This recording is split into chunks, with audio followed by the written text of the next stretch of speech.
Class में। तो आज का जो दिन है, आज की जो तिथि है, वो विशेष रूप से हमारे गौड़ीय वैष्णव संप्रदाय के लिए बहुत महत्वपूर्ण है। क्यों कि आज ही के दिन जो महावदान न्याय है, चैतन्य महाप्रभु का आज प्राकट्य हुआ था। आज ही के दिन नवद्वीप में जगन्नाथ मिश्र और सची माता के यहाँ, सची माता के गर्भ से आज भगवान प्रकट हुए थे। तो जब भगवान कृष्ण द्वापर के अंत में आए तो लगभग उन्होंने 125 वर्ष यहाँ पर प्रकट लीला की। कुछ समय उन्होंने गोकुल में, कुछ समय मथुरा में, और अधिकतर समय उन्होंने कहाँ व्यतीत किया? द्वारिका में। तो भगवान ने अनेक जगह पर अपनी प्रकट लीला का प्रदर्शन किया द्वापर के अंत में। और जब भगवान अंतर्धान हुए, जब भगवान अपने धाम वापस चले गए, तो उसके बाद कलियुग में, लगभग कलियुग के ये प्रथम संध्या है, अभी जो समय चल रहा है कलियुग का, इस कलियुग के प्रथम संध्या में भगवान फिर से प्रकट हुए युग अवतार के रूप में, चैतन्य महाप्रभु के रूप में। हम लोग जानते हैं कि भगवान के अवतार के अनेक प्रकार है, लगभग जैसे कि पुरुष अवतार, गुना अवतार, लीला अवतार, शक्त्यावेश अवतार, मनवंतर अवतार एक, और युग अवतार। तो चैतन्य महाप्रभु जो है वो कौन है? युग अवतारी। इस युग के अवतारी, युग अवतारी है चैतन्य। तो भगवान द्वापर के अंत में जब प्रकट हुए थे तो उन्होंने महाभारत में गीता की शिक्षा दी अर्जुन को, गीता का गान गाया। और गीता में भगवान ने अनेक उपदेश दिए, सर्वधर्मान परित्यज्य मामेकम शरणम व्रज, सारे धर्मों का परित्याग करके मेरी शरण में आ जाओ। मन मना भव मद भक्तो मद्याजिमाम नमस्करु, मेरा भक्त बनो, मेरी पूजा करो, मुझे नमस्कार करो। ऐसे अनेक उपदेश दिए। सततम कीर्तयन्तो माम यतन्तस्य दृढ़व्रता नमस्सन्त्यस्य माम भक्त्या नित्य युक्ता उपासते। सतत कीर्तन करो। ऐसे भगवान ने अनेक उपदेश दिए। तेषाम सतत युक्ता नाम भजताम प्रीतिपूर्वक। तो ऐसे उपदेश तो भगवान गीता में दिए, और इस उपदेशों के माध्यम से भगवान क्या चाहते थे कि जो बद्ध जीव है वो पूर्ण रूप से मेरी शरणागत हो जाए। परंतु हम तो कलियुग के जीव है, विशेष जीव है। हमारी विशेषताएं क्या है? प्रायेण अल्पायुष सभ्य कलो अस्मिन युगे जना मंदो सुमंद मतयो मंद भाग्या ही उपदता। यह हमारी विशेषताएं है, यह हमारा अलंकार है कि हम लोग बहुत आलसी है, हम मंदभागी है, मंद बुद्धि है।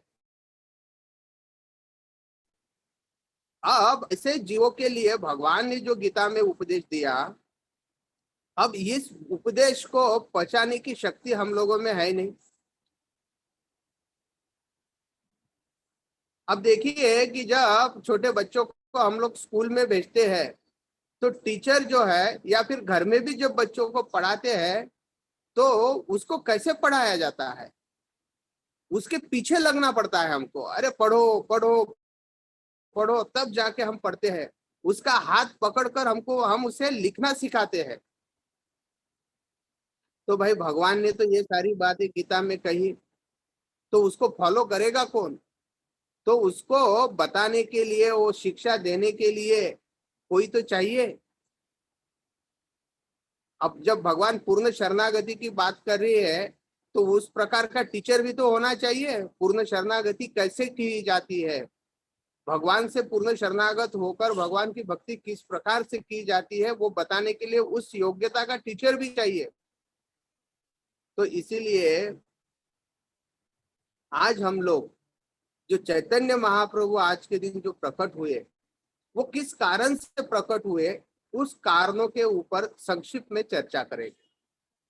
तो भगवान ने जो बातें गीता में कही वो कलयुग के जीवों के लिए किस प्रकार से संभव हो पाएगा, उनको सिखाने के लिए विशेष रूप से चैतन्य महाप्रभु का प्राकट्य हुआ था। कृष्णदास कविराज गोस्वामी ने चैतन्य चरितामृत में इन कारणों को दो भागों में विभाजित किया है, एक बहिरंगा कारण के रूप में और एक अंतरंगा कारण के रूप में, गुह्य कारण और एक बहिरंगा कारण।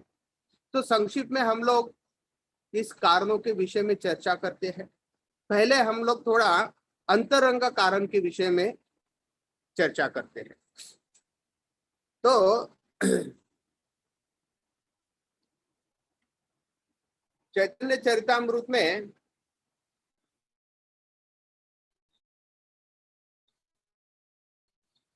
फर्स्ट चैप्टर में श्लोक में इसका कारण बताया, अंतरंगा कारण बताते हुए कृष्णदास कविराज गोस्वामी कहते हैं, श्री राधाया प्रणय महिमा की दृश्यो वान एवा स्वाध्यो एना द्युत मधुरिमा की दृश्यो वा मदीय सौख्यम चाचा मदनुभवतः कीदृशम वेति लोभात् तद्भावाढ्य समजनी शची गर्भ सिंधो हरिंदु। अभी इसमें भगवान के प्राकट्य के कुछ गूढ़ कारण, अंतरंगा कारण बता रहे हैं। तो क्या कहते हैं इसमें, श्रीमती राधा रानी के प्रेम की महिमा, अपने अर्थात भगवान के उन गुणों जिनका आस्वादन केवल श्रीमती राधा रानी प्रेम के माध्यम से करती है, एवं उनके प्रेम की मधुरता का आस्वादन करने पर राधा रानी जिस सुख का अनुभव करती है उसे समझने के लिए भगवान श्री हरि राधा के भावों में विभोर होकर श्रीमती शची देवी की कोख से उसी प्रकार प्रकट हुए जिस तरह समुद्र से चंद्रमा प्रकट होता है। यहाँ पर तीन कारण बताए हैं। भगवान के सर्वोत्तम भक्तों में सबसे पहले नाम आता है वृंदावन की गोपियों का, और उसमें समस्त गोपियों में सर्वश्रेष्ठ जो गोपी है वो है श्रीमती राधा रानी। राधा रानी से बढ़कर अन्य कोई भक्त न इस भौतिक जगत में था जब भगवान यहाँ पर प्रकट हुए, और न ही आध्यात्मिक जगत में। तो यहाँ पर भगवान चैतन्य महाप्रभु के रूप में राधा का भाव लेकर प्रकट हुए, राधा रानी का भाव लेकर, उसका कारण यहाँ पर बता रहे हैं कि जो राधा रानी भगवान कृष्ण से जो इतना प्रेम करती है, वो प्रेम की महिमा क्या है। अब भगवान से श्रीमती राधा रानी इतना प्रेम करती है, भगवान की इतनी सेवा करती है प्रेम से, उस प्रेम की महिमा को समझने की इच्छा भगवान के मन में उत्पन्न हुई कि राधा रानी की प्रेम की महिमा कैसी है, उस महिमा को मुझे जानना है।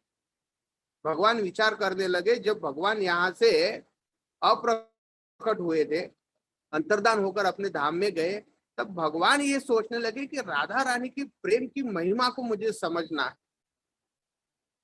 तो पहला अंतरंग कारण में है कि राधा रानी की प्रेम की महिमा को समझना, ये एक पहला कारण है। फिर दूसरा कारण है कि भगवान सोचने लगे कि मुझ में ऐसे कौन से गुण है जिसके द्वारा श्रीमती राधा रानी मेरी ओर इतना आकर्षित होती है।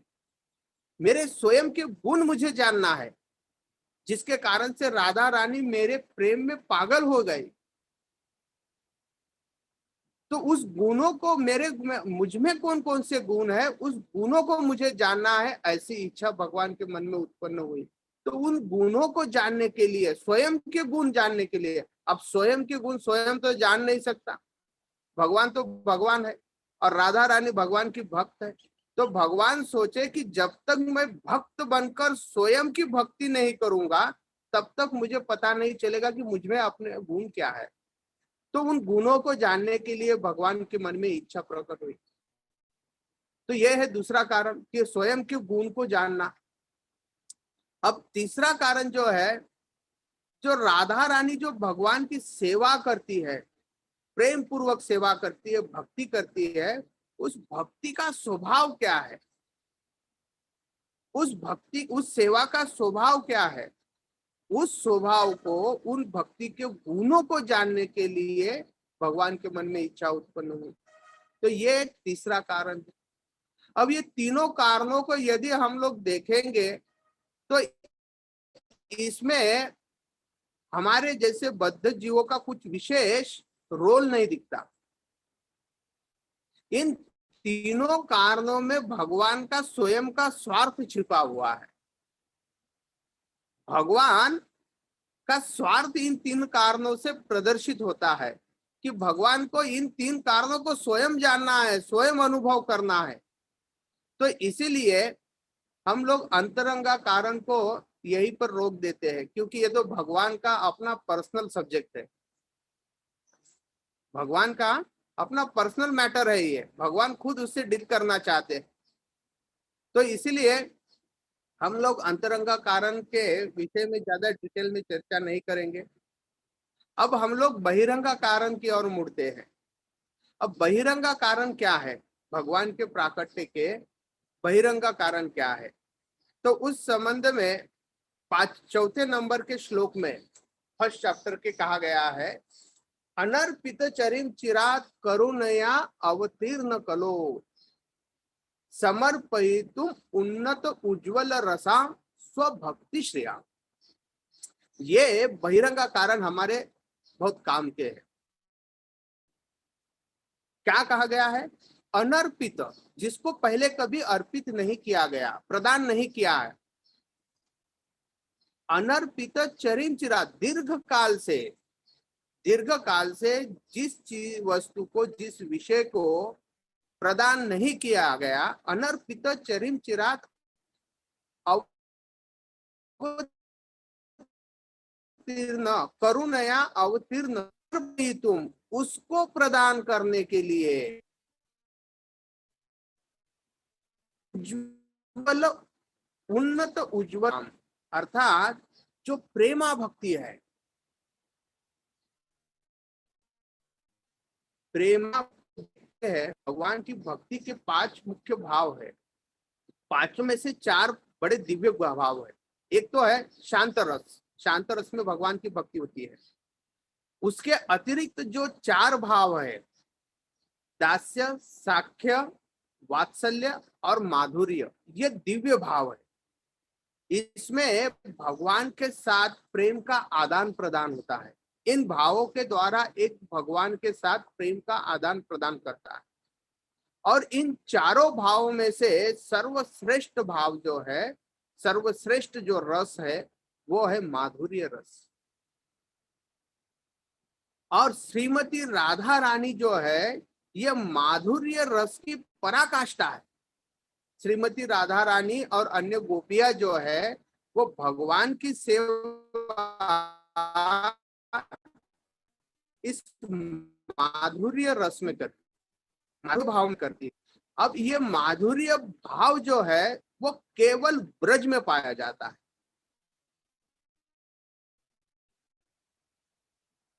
अन्य किसी भी स्थान माधुर्य भाव के द्वारा भगवान की सेवा नहीं की जाती, ब्रज को छोड़कर। इसलिए ब्रज का ये जो भाव है, माधुर्य भाव, वो सर्वश्रेष्ठ भाव माना जाता है, सर्वश्रेष्ठ रस कहा जाता है। अब भगवान ने गीता में जो उपदेश दिए, उसमें से जो पूर्ण शरणागति की जो बात कही, वो पूर्ण शरणागति पाई जाती है गोपियों में। इसीलिए गोपी भर्तु पद कमल दास दास दास दासानुदास, हमारी जो परंपरा है वो गोपियों की परंपरा है। तो इस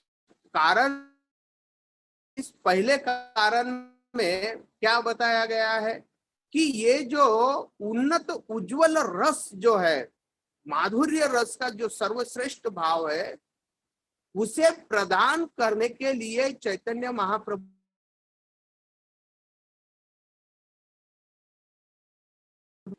जो इसके पहले किसी ने प्रदान नहीं किया था, अनर्पित चरिम चिराग, उस भाव को, उस रस को, उस प्रेमा भक्ति को प्रदान करने के लिए चैतन्य महाप्रभु प्रकट हुए।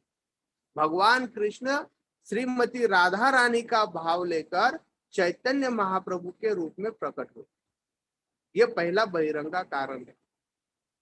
फिर दूसरा क्या है?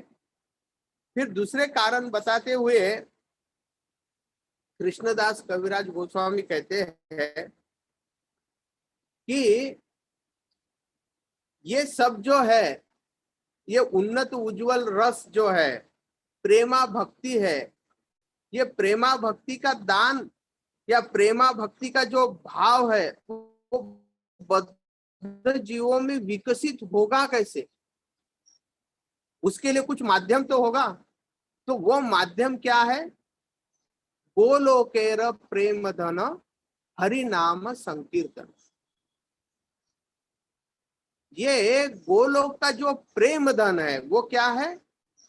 हरि नाम संकीर्तन। जो महामंत्र का जप हम लोग करते हैं, हरे कृष्ण कृष्ण कृष्ण हरे हरे, राम राम राम हरे, यह माध्यम है। इसी माध्यम से जीव इस प्रेमा भक्ति को, उन्नत उज्जवल रस को प्राप्त कर सकता है। और यही कलियुग का युग धर्म है। इस युग धर्म का प्रवर्तन करने के लिए, हरिनाम संकीर्तन का प्रवर्तन करने के लिए भगवान कृष्ण महाप्रभु के रूप में कलियुग के प्रथम संध्या में आज ही के दिन प्रकट हुए। तो ये दूसरा कारण है, युग धर्म का प्रवर्तन। तो ये जो हरिनाम संकीर्तन है उसको प्रदान करने के लिए महाप्रभु आज के दिन प्रकट हुए। अब तीसरा जो कारण है, वो तीसरा कारण क्या है? हम लोग इसके पहले भी सुन चुके हैं कि अद्वैत आचार्य जो है, जो महाप्रभु के पहले ही प्रकट हुए थे। लगभग जिस समय माधवेंद्र पुरी, महाप्रभु के जो माता पिता है जगन्नाथ मिश्र और शची देवी, और ईश्वरपुरी, इनके समकालीन, इनके साथ साथ प्रकट हुए थे अद्वैत आचार्य। अद्वैत आचार्य के बारे में हमने इसके पहले सुना है कि वो स्वयं महाविष्णु और सदाशिव का अवतार है, संयुक्त अवतार है। अब ऐसे अद्वैत आचार्य जब महाप्रभु के पिता के आयु के थे, लगभग उनके पहले प्रकट हुए थे, तो उन्होंने क्या देखा कि भगवान कृष्ण द्वापर में प्रकट होकर गीता का उपदेश देकर चले गए, परंतु कोई भी जीव भगवान की भक्ति नहीं कर रहा है। भगवान कृष्ण की भक्ति करने के किसी में रुचि नहीं है। तो चैतन्य महाप्रभु के प्राकट्य के बाह्य कारण नामक चैप्टर में वर्णन मिलता है कि प्रकटिया देखे आचार्य सकल संसार कृष्ण भक्ति गंधहीन विषय व्यवहार। अद्वैत आचार्य ने क्या देखा कि अद्वैत आचार्य ने प्रकट होने के बाद देखा कि संसार की भक्ति से विहीन है, संसार जो है श्री कृष्ण की भक्ति की विहीन है, क्योंकि लोग भौतिक व्यापारों में व्यस्त है, भौतिकता में पूर्णता लिप्त है। केह पापे केह पुण्य करे विषय भोग, भक्त नाही याते याय भव रोग। प्रत्येक व्यक्ति जो है, चाहे पापवश हो या पुण्यवश हो, भौतिक भोग में लगा हुआ है। ये कौन देख रहा है? अद्वैत आचार्य देख रहे। और कोई भी भगवान की दिव्य सेवा में रुचि नहीं रखता था जिससे जन्म मरण के चक्र से छुटकारा प्राप्त हो सकता। ये अद्वैत आचार्य कह रहे हैं कि अद्वैत आचार्य देख रहे कि कोई भी, किसी को भी भगवान की भक्ति में रस नहीं है। प्रत्येक व्यक्ति केवल भौतिकता में लिप्त है।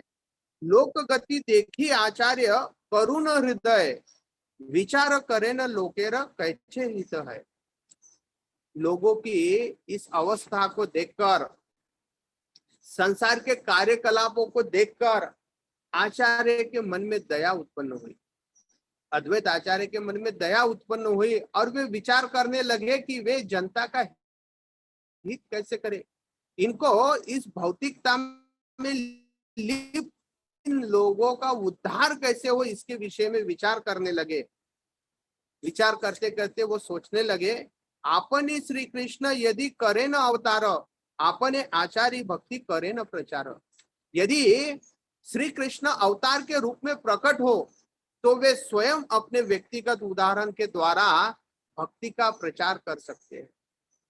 ये कौन सोचने लगे? अद्वैत आचार्य सोचने लगे। नामो विनु कली काले धर्म नाही आर, कली काले कैसे हबे कृष्ण अवतार। यहाँ पर अद्वैत आचार्य कहते हैं कि इस कलियुग में भगवान के पवित्र नाम के कीर्तन के अतिरिक्त अन्य कोई धर्म नहीं।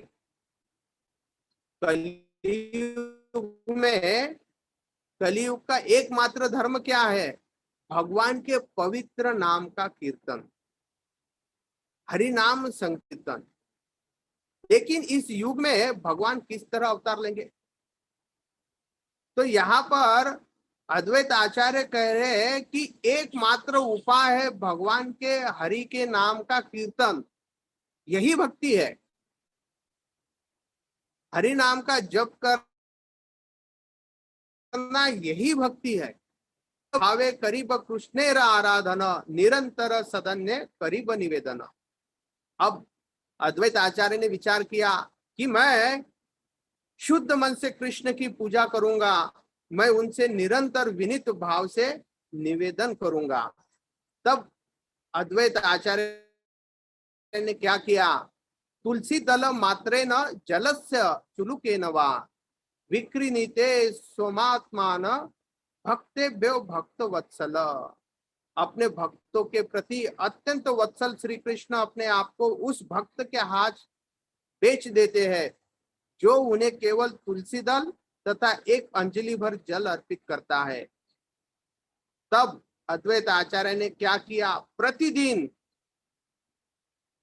भगवान को तुलसी दल, मंजरी और जल अर्पण करते हुए प्रार्थना करना प्रारंभ किया और जोर जोर से प्रार्थना करते थे और भगवान को प्रार्थना करते हुए कहते थे कि जब तक आप यहाँ पर प्रकट नहीं होंगे इन लोगों का उद्धार असंभव है। तो अद्वैत आचार्य ने क्या किया? गंगा जल तुलसी मंजरी अनुक्षण, कृष्ण पाद पद्म भावी करे समर्पण।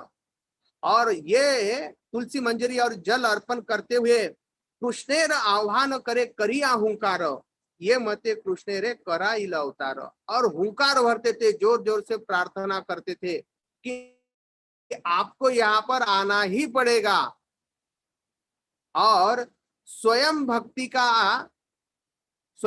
करके अपने उदाहरण के द्वारा लोगों को सिखाना पड़ेगा। तो ये तीसरा कारण है महाप्रभु के प्राकट्य का। क्या? अद्वैत आचार्य के द्वारा भगवान की प्रार्थना करना कि आप आओ, यहाँ पर अवतार लो और इन लोगों का उद्धार करो। तो ये तीन कारण है। पहला कारण कि भगवान को प्रेम भक्ति का दान प्रदान करना था। दूसरा कारण युग धर्म अर्थात हरिनाम संकीर्तन का प्रवर्तन करना था। और तीसरा कारण अद्वैत आचार्य की प्रार्थना है। ये चैतन्य महाप्रभु के प्राकट्य के तीन बहिरंगा कारण। तो हमने देखा संक्षिप्त में कि तीन अंतरंगा कारण और तीन बहिरंगा कारण। अब इन बहिरंगा कारण में से हमारे लिए जो प्रवर्तन चैतन्य महाप्रभु ने किया वो हमारे लिए सबसे महत्वपूर्ण है। जो हरिनाम संकीर्तन, जो युग धर्म है, देखिए कि हमारे जैसे बद्ध जीव जो है वो क्षणिक लाभ के लिए रात दिन परिश्रम करते हैं। रात दिन परिश्रम करते हैं क्षणिक लाभ के लिए, भौतिक लाभ के लिए, परंतु वास्तविकता में जीवन का लाभ क्या है, परम लाभ क्या है? तो जन्म लाभ परम पुंसाम अंते नारायण स्मृति। जीवन का जो परम लाभ है, वास्तविक लाभ है, वो क्या है? जन्म लाभ परम पुंसाम। कौन कह रहा है? शुकदेव गोस्वामी कह रहे हैं द्वितीय स्कंद में। महाराज परीक्षित को बता रहे हैं कि जीवन का परम लाभ क्या है। जन्म लाभ परम पुंसाम, परम लाभ क्या है? तो कहते हैं अंते नारायण स्मृति। अंतिम समय में भगवान का स्मरण होना, यही जीवन का परम लाभ है। क्यों? तो भगवान ने गीता में कह दिया, अंत काले च मामेव स्मरण मुक्ता कलेवरम यह प्रयाति समदभावम याति नास्त्यत्र संशय। कि अंत काल में जो जिस भाव में होता है, उसी प्रकार से उसकी गति होती है, उसका पुनर्जन्म होता है। तो इसीलिए हमारे जीवन का परम लाभ यही है कि अंत समय में हमें क्या हो? भगवान का स्मरण हो। और इसीलिए ये चैतन्य महाप्रभु हरिनाम संकीर्तन का प्रवर्तन करने यहाँ पर प्रकट हुए।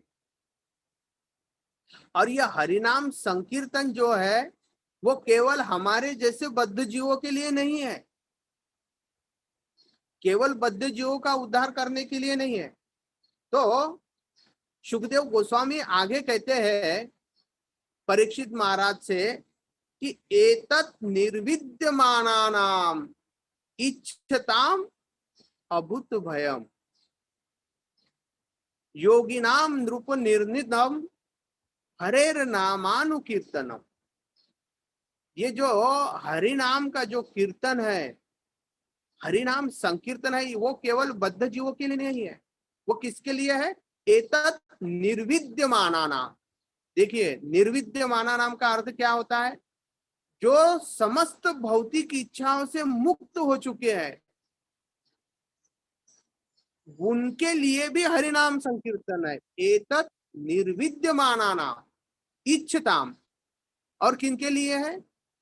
जिनके हृदय में समस्त प्रकार की भौतिक इच्छाएं भरी पड़ी हुए, उनके लिए भी है। देखिए, हरिनाम संकीर्तन की महिमा का यहाँ पर शुकदेव गोस्वामी वर्णन कर रहे हैं। हरिनाम संकीर्तन किन लोगों के लिए है?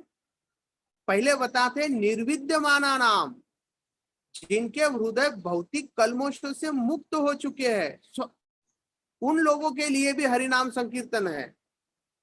दूसरा, इच्छताम, जिनके हृदय में समस्त प्रकार की भौतिक इच्छाएं भरी पड़ी हुई है, उनके लिए भी है।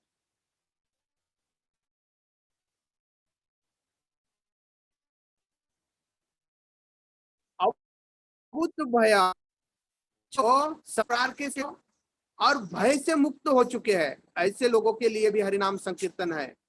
योगी नाम नृप निर्णितम, और जो योगी है, जो आत्मतुष्ट है, आत्माराम है, उन योगियों के लिए भी क्या है? हरिनामानुकीर्तनम। तो हरिनाम कीर्तन की, हरिनाम संकीर्तन की महिमा देखिए कि भौतिकता से मुक्त व्यक्तियों के लिए, जो समस्त भयों से मुक्त हो चुके हैं, उनके लिए, जो आत्माराम योगी है, उनके लिए भी हरिनाम का कीर्तन जो है, वो क्या है? एक मात्र साधन है सफलता का, जिसमें किसी भी प्रकार का संशय नहीं, जिसमें किसी भी प्रकार का भय नहीं। ऐसा एकमात्र उद्धार का जो मार्ग है, वो क्या है? हरिनामानु कीर्तनम। अब देखिए कि ऐसे ऐसे लोगों के लिए भी हरिनाम का कीर्तन एकमात्र उपाय बताया गया है।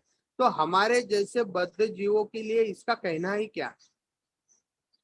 बद्ध जीवों की अवस्था तो बद्ध जीवों की हमारी तुलना यदि हम उन योगियों से करें जो आत्माराम है, आत्मतुष्ट है, उन लोगों से कहे निर्विद्यमाना नाम, जो समस्त भौतिक इच्छाओं से मुक्त हो चुके हैं, उन लोगों से यदि हमारी तुलना करें, अभूत भयम, जो समस्त प्रकार से भय से मुक्त हो चुके हैं, ऐसे लोगों से यदि हमारी तुलना करें तो हम तो कहीं के नहीं है।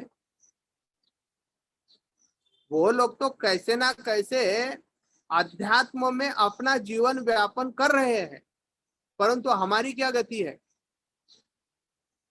हम बद्ध जीवों का दिन और रात तो ऐसे ही वे हो रहा है। इस संबंध में वर्णन स्कंद में महाराज परीक्षित को सुखदेव गोस्वामी कहते हैं, निद्रया रियते नक्तम वया येन च वावय। क्या कह रहे हैं? निद्रया रियते नक्तम वेवा येन च वावय दीवा च अर्थ यह या राजन कुटुंब भरने नवा।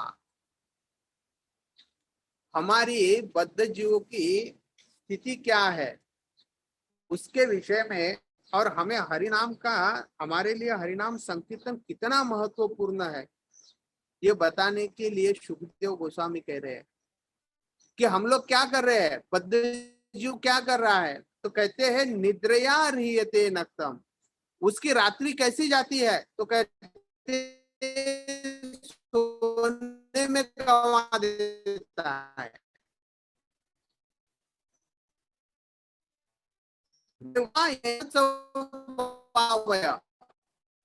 सोने में और मैं उसकी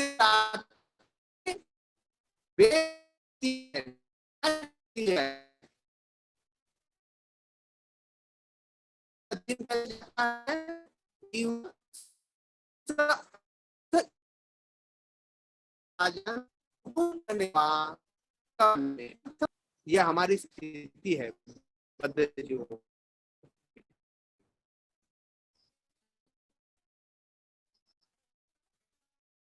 और ये सब लोग क्यों करते हैं, तो आगे कहते हैं देहाप्रेय आत्मसैन्येषु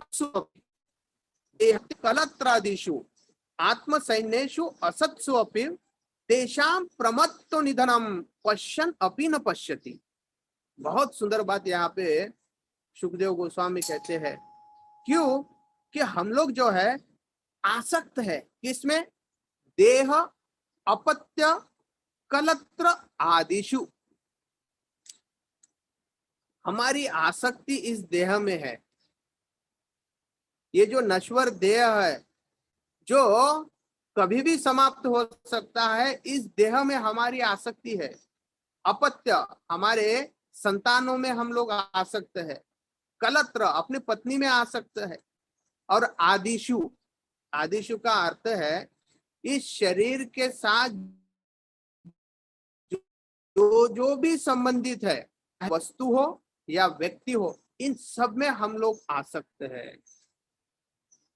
देह अपत्य कलत्र आदिषु आत्मसैन्येषु असत्सु अपि, इन सब में हमारी आसक्ति है। और इसी आसक्ति के कारण क्या होता है, तेषां प्रमत्तो निधनम पश्यन् अपि न पश्यति।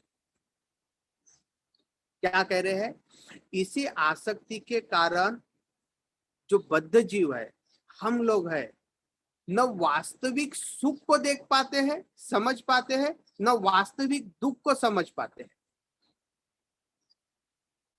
हमारे लिए दुख क्या है,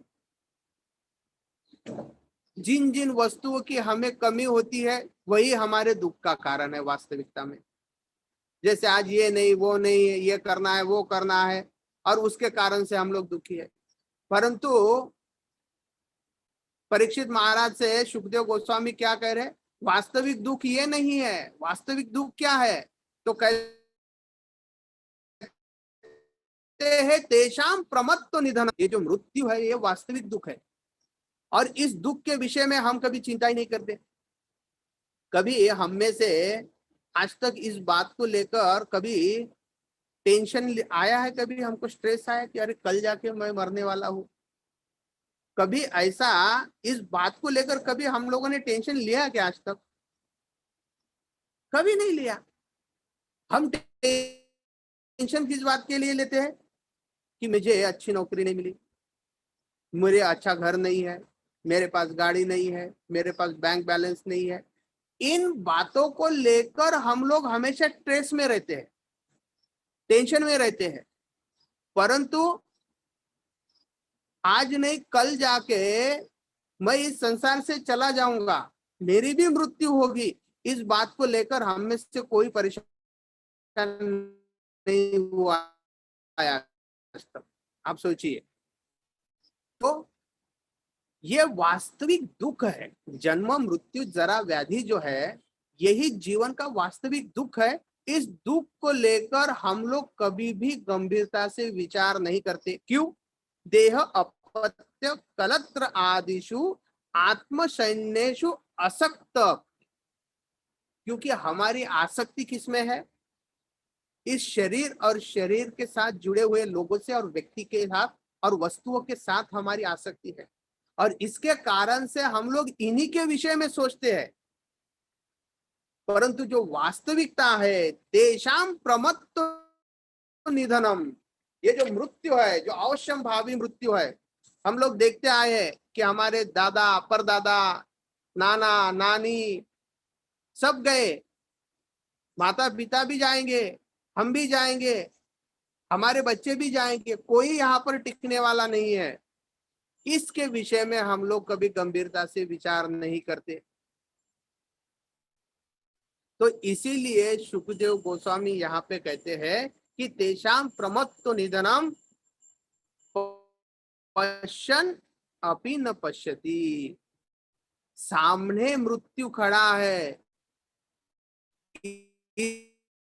इसको देखते हुए भी में युधिष्ठिर महाराज को यक्ष ने प्रश्न किए थे महाभारत में, हम लोग जानते हैं। उसमें से एक प्रश्न का इसी से संबंधित था कि इस भौतिक जगत का सबसे बड़ा आश्चर्य क्या है? तो इसके उत्तर में युधिष्ठिर महाराज ने बड़ा सुंदर उत्तर दिया था। क्या कह रहे थे? कि लोग देखते हैं कि उनके सामने हर व्यक्ति मर रहा है, सबकी मृत्यु हो रही है, लेकिन इस मृत्यु से वो भयभीत न होते हुए विचार करता है कि मैं बहुत सालों तक, अनंत कालों तक जीवित रहूंगा। और इसी सोच से वो क्या करता है? अपना पूरा समय अपना घर बनाने में, गाड़ी घोड़ा बंगला बैंक बैलेंस प्रॉपर्टी, मान लो कि वो अनंत काल तक यहीं पे रहने वाला हो, इसी में गवा देता है। अनंत काल तक जैसे मानो कि वो अमर है, इसी में गमा देता है। यही सबसे बड़ा आश्चर्य है। और इसीलिए यही आसक्ति जो है हमारी इस शरीर में और इस शरीर से संबंधित वस्तु और व्यक्तियों में, इसी के कारण से हम वास्तविक सुख और वास्तविक दुख को नहीं समझ पाते। और ये समझने के लिए, ये समझाने के लिए कि जीवन का वास्तविक लाभ क्या है, जन्म लाभ परम पुंसाम, वास्तविक लाभ, वास्तविक धन क्या है? जन्म लाभ परम पुंसाम अंते नारायण स्मृति। और इसीलिए हमें हमारे भक्तगण कहते हैं कि अरे हरि नाम का जप करो। चैतन्य महाप्रभु जो प्रेम धन लेकर आए हैं गोलोक का, उस हरि नाम का संकीर्तन करो। यही युग धर्म है, यही वास्तविक धन है, यही वास्तविक जीवन का लाभ है। और इसी का प्रवर्तन करने के लिए महाप्रभु स्वयं प्रकट हुए, भगवान कृष्ण स्वयं महाप्रभु के रूप में प्रकट हुए। तो इसीलिए आज महाप्रभु का प्राकट्य दिन है।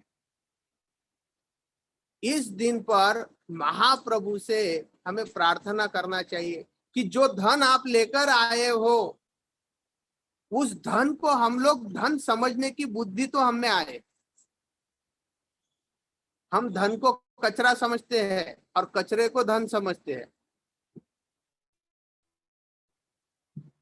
जितना गंभीरता हम इस कचरे के, भौतिक जगत के कचरे के प्रति जितना हम लोग गंभीर है, उस गोलोक के प्रेम धन के प्रति हम लोग गंभीर नहीं है।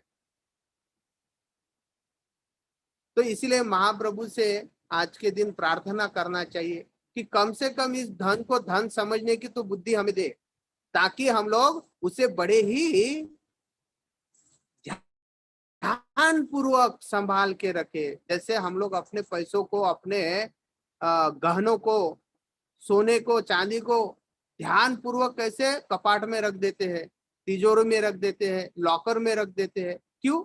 बड़ा महत्वपूर्ण है। उसी प्रकार से हरि नाम को भी हम लोग बड़े ही गंभीरता से और ध्यान पूर्वक ले सके। क्योंकि देखिए, जब 10 नाम अपराध हम लोग पढ़ते हैं, उसमें से सबसे अंतिम अपराध कौन सा है? ध्यान पूर्वक जप न करना भी एक अपराध है। क्यों? क्योंकि ध्यान, हम लोग हरि नाम को वो वैल्यू ही नहीं देते। वो हरि नाम को हम लोग वैल्यू नहीं देते, इसीलिए ध्यान पूर्वक जप नहीं कर पाते।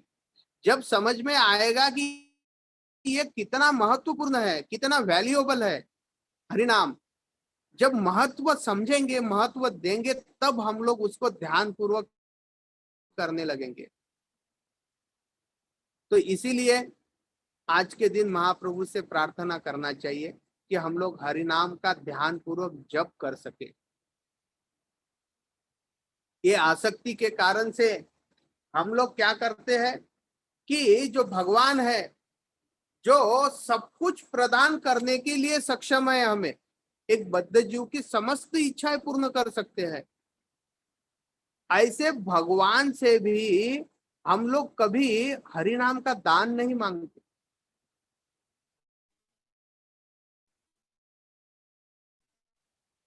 हम भगवान यही भौतिक वस्तुएं मांगते हैं, भौतिक लाभ मांगते हैं।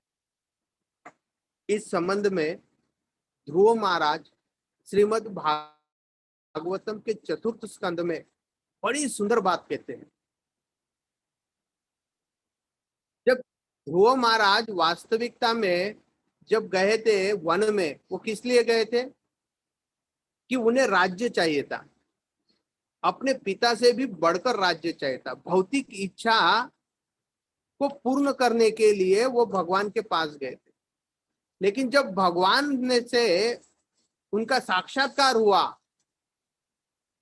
तब उन्हें लगा कि अरे, मैं क्या मांगने के लिए भगवान के पास आया था?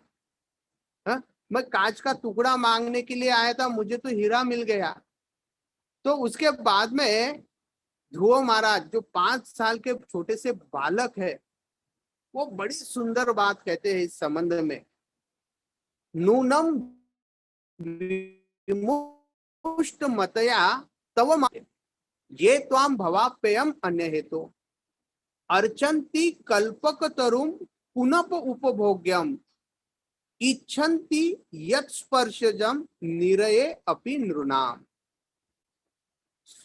क्या कह रहे हैं?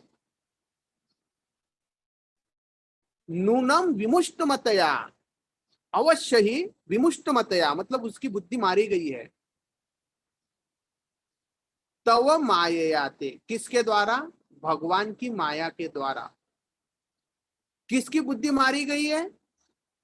तो कहते ये त्वाम भवाप्ययम अन्य हेतु।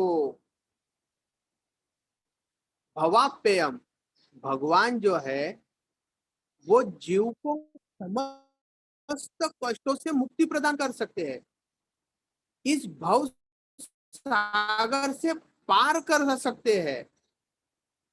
ये भवसागर जो है जन्म मृत्यु जरा व्याधि जैसे दुखों से भरा पड़ा हुआ है। दुखालयम अशाश्वतम, ये भौतिक जगत जो है वो क्या है? दुखालय है,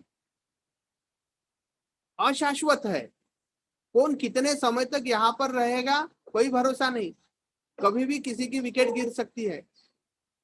तो ऐसे भगवान से जो हमें समस्त दुखों से मुक्ति प्रदान कर सकते हैं, उस भगवान से हम लोग क्या मांगते हैं?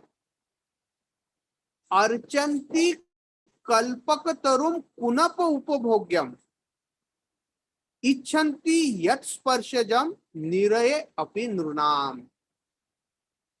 ऐसे कल्पतरु जो हमारी समस्त भौतिक इच्छा, आध्यात्मिक इच्छा पूर्ण कर सकते हैं, हमें समस्त दुखों से मुक्ति प्रदान कर सकते हैं, ऐसे कल्पतरु है भगवान। और उस भगवान से हम लोग क्या मांगते हैं? इच्छन्ति यत् स्पर्शजम। ये जो इंद्रिय तृप्ति के जो साधन है, इंद्रिय सुख के जो साधन है, भौतिक वस्तुएं जो है, ये हम लोग भगवान को मांगते हैं। और ऐसा जो सुख है जो इंद्रियों के द्वारा प्राप्त होता है, ध्रुव महाराज कहते हैं निरये अपि नृणाम। अरे ऐसा सुख तो नर्क में भी मिलता है। तो भगवान से हम लोग क्या मांगते हैं, यह सबसे बड़ी बात है, सबसे महत्वपूर्ण। भगवान से मांगना तो क्या मांगो, भगवान तो है भवाप्ययम अन्य है, तो अर्चन्ति कल्पकतरुम, कल्पतरु है, तो उनसे क्या मांगना है ये भी बड़ी महत्वपूर्ण है। तो भगवान से आज के दिन क्या मांगना चाहिए? तो आज मांगना चाहिए हमें हरि नाम के प्रति अटूट श्रद्धा, हरि नाम के प्रति अटूट विश्वास, ताकि महाप्रभु का, भगवान कृष्ण का महाप्रभु के रूप में प्राकट्य का जो कारण है, वो कारण को हमें पूर्णता प्रदान करना है हरि नाम के प्रति अपनी अटूट श्रद्धा, अटूट विश्वास को दिखाकर। तो इसीलिए भक्तों, आज चैतन्य महाप्रभु का प्राकट्य है, तो आज के दिन भगवान विशेष रूप से बड़े प्रसन्न रहते हैं। स्वाभाविक है, जब किसी का जन्मदिन होता है तो व्यक्ति प्रसन्न रहता है। तो उस दिन में उसे कुछ भी मांगो वो बड़े सरलता से दे देता है। तो आज हमें भगवान से हरि नाम का दान मांगना है, हरि नाम के प्रति अटूट श्रद्धा, अटूट विश्वास मांगना है, भक्तों का संग मांगना है, ताकि भक्तों के संग, ये क्या है, हमारा मूवमेंट कैसा है? संकीर्तन मूवमेंट है, साथ में मिलकर करने वाला संकीर्तन, साथ में मिलकर करना, कीर्तन करना, उसे कहते हैं संकीर्तन। तो हमें भक्तों का संग मांगना चाहिए आज महाप्रभु से। तो इसीलिए ये जो हरिनाम है वो हमारे जीवन में सबसे महत्वपूर्ण साधन है, जिसके द्वारा उन्नत उज्जवल रस जो चैतन्य महाप्रभु ब्रज रस देना चाहते थे, जो प्रदान करना चाहते थे, वो हमें प्राप्त हो सकता है ये हरि नाम के माध्यम के द्वारा। तो इसीलिए आज हम लोग महाप्रभु से प्रार्थना करेंगे कि हमें आपके नाम में अटूट श्रद्धा और अटूट विश्वास हो, और हम लोग निरंतर सततम कीर्तयन्तु माम, सतत हम लोग भगवान का कीर्तन कर सके। हरे कृष्णा कृष्ण कृष्णा हरे हरे, हरे राम राम राम हरे हरे। तो क्लास को हम लोग यही समाप्त करते हैं, और बचे हुए 5-6 मिनट में यदि किसी की कोई जिज्ञासा है, किसी का कोई प्रश्न है तो पूछ सकते हैं। हरे कृष्णा। श्रील प्रभुपाद की जय। किसी का कुछ क्वेश्चन है, प्रश्न है तो आप पूछ सकते हैं, हाथ उठाइए।